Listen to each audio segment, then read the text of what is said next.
In today's video, I'm going to teach you how to find the size of your QuickBooks file by Fast Easy Accounting. If you need to quickly check how large your QuickBooks company file is, the good news is that QuickBooks gives you a very simple way to see that information without digging through folders or searching your computer manually. This can be helpful if you're monitoring file performance, preparing for troubleshooting, or just wanting a better sense of how large your company file has become over time. Start by opening QuickBooks and making sure your company file is already open on the screen. Once you're inside the file you want to check, use the keyboard shortcut that brings up the product information window.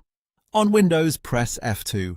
If that doesn't work, you can also press Ctrl and 1 together. On a Mac, press Command and 1 at the same time. After you use that shortcut, a window called Product Information will appear. This window contains several technical details about your QuickBooks setup and the company file that is currently open.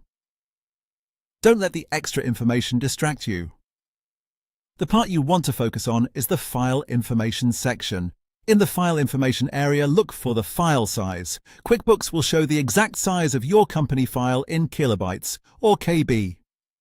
That number is the size of the file you currently have open, and it gives you a quick snapshot of how large your data file is right now. As you read that number, keep in mind that QuickBooks typically displays it in kilobytes, so if the number seems large, that's normal. The important thing is that you now have the exact size directly from QuickBooks itself, which is often faster and more reliable than checking through your operating system.